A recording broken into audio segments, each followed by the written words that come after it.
Hello everyone, this is a tutorial on how to admit a patient. My name is Tyler Goff and I'm one of the transitional year residents in the class of 2018. This video was also produced by Matt Floyd, who is also a transitional year resident in the class of 2018. So let's go ahead and get started.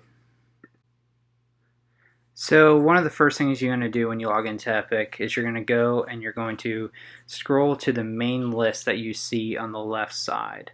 On the left side under available lists, you have all the different lists. Underneath the units under SMC Hospital will be all the different units within the hospital.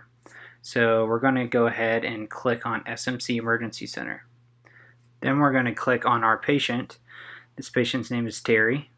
This brings us to the summary page. This is going to be the page that shows you kind of an overview of the entire patient's history, medications, chief complaint, etc. So then you're going to click on admission. Then you're going to click on admission orders. Very simple. Don't worry about the other buttons on the side. Just click on admit orders. This brings you to the review current orders tab. These are the orders normally placed in the emergency department. You're going to decide which ones you want to continue, which ones you're going to discontinue or modify. A lot of times you're going to continue these orders, just as we are doing here. For this patient, you might want to continue the CT that was ordered that hasn't been completed yet. And then once you're done reviewing those, you're going to click next to the next tab.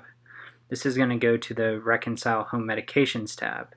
This is one of the most difficult parts of admitting a patient. You have to go through all of these different medications that they're on and decide whether they need them here in the hospital, if you want to hold them, if you want to continue them.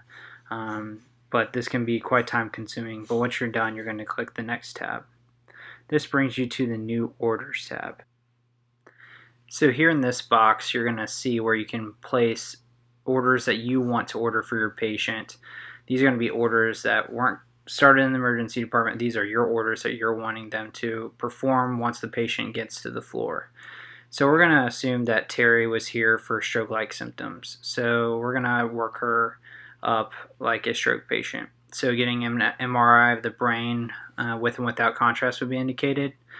Here you have to select a common indication for the order. This is required for most imaging orders. You have to select a reason for why you're wanting to order the particular image that you're ordering. So you can see here several lists of things to choose from. You can choose one of those, but sometimes you can actually click in the free text and put in the reason that you're wanting to order if it's not in the list that they have. Next, we'll put in an echo. You can see here there's another list of common reasons for ordering TTE. Go ahead and select one of those. Next in the stroke workup would be carotid ultrasound. So getting carotid Doppler ultrasound to check the carotids. Go ahead and click stroke/TIA. Next, as far as your stroke workup, you're going to want to get a PT INR. So go ahead and type PT. It should pull up. You'll see lists of all the common orders with the initials PT. So we've selected ProTime INR. A PTT. As you can see as you go through, this is kind of self-explanatory. If you're looking for an order, you type it in the box. And then it should pop up. Well, what about a consult? Okay, well, we want to consult neurology, so just type in neurology consult. Pops up. But for consults, you're going to have to give the reason for the consult, so just type that in free text. For this patient, it's a stroke evaluation. Click I will contact if you have not consulted the specialist yet. And then when you decide who you're going to consult, you're going to choose their name from the list of search boxes that you can type in. So make sure you have the person's name that you're consulting, and then click accept when you've done all of that. The next thing you're going to want to do is you're going to type in admission. This will bring you to the general admission order set that you can select. The first thing you're going to want to do is you're going to fill in these different boxes for the admit to inpatient step in the order set. So go ahead and type in internal medicine. Since you're on internal medicine service, you're going to type in the diagnosis. So for this patient is stroke. You're going to put in the attending physician that's working that day that you're working under, and you're going to want to put the level of care. So this is kind of where the patient's going. If you want them to be on telemetry, select telemetry. But you also have to select an indication if the patient is going on telemetry. So for this person, it's an acute neurologic event. We have to click an estimated length of stay, mainly for billing purposes versus observation versus inpatient. If they're going to be inpatient, they need to be 2 midnights or more. Make sure you click in medical teaching service under the provider care team, and then in the comment section put in medical teaching service so that the bed staff can know where the patient needs to be placed, because it's different depending on which service you're working for. So our attending is going to be Dr. Davis, and we'll put that for both the admitting and the attending physician page. Go ahead and click accept, and that's the initial step in the general admit order set. Next is the code status. You want to ask the patient every time you're in the ED what their code status is, so select that. Vital signs per unit protocol, and you're just going to go down this list of checkboxes and select the ones that you're going to want to order for this patient while they're in the hospital. Most of it has to do with nursing protocols, so like nursing interventions, when they should call you depending on what the blood pressure or the temperature is. You're going to select the diet, and we want them NPO, especially if they're having some kind of neurologic insult where it could compromise their swallowing. Most patients should get DVT prophylaxis unless they're having some kind of contraindication to that. Now here's a list of common IV fluids. Keep scrolling down. Here are the labs section where you can go ahead and order morning labs or labs that you want ordered later in the day, and you can schedule those appropriately depending on when you want them and when you select on them.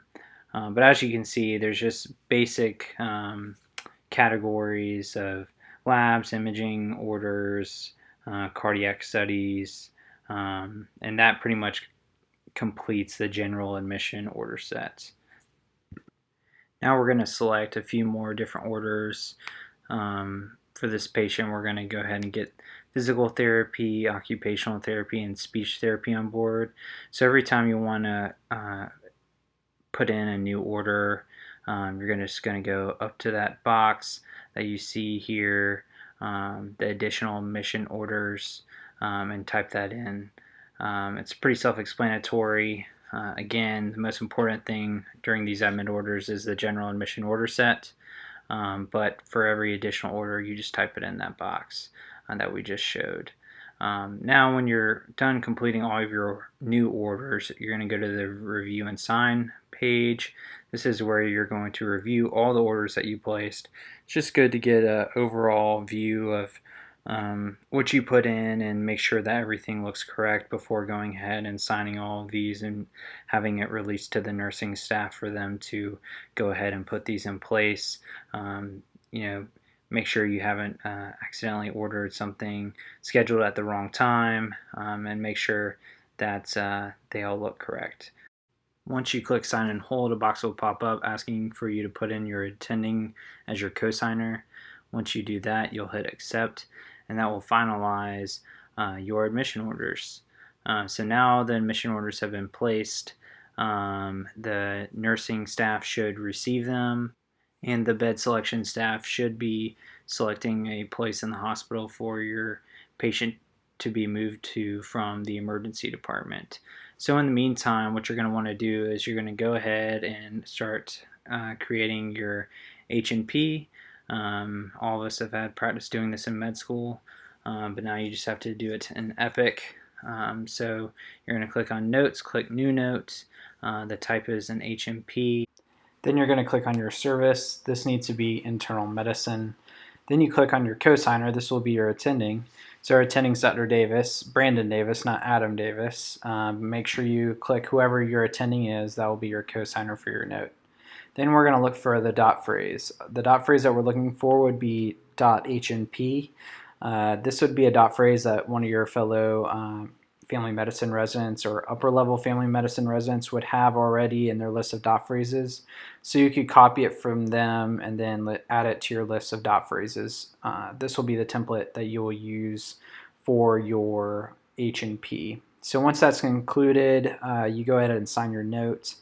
On this left side of the screen, the chart review, this is where you can access labs, previous notes from previous admissions, all of their imaging studies that they've had, their cardiology, procedures, and such. This is kind of the tab that you will go to get an overall picture for your patient. Here are the list of orders.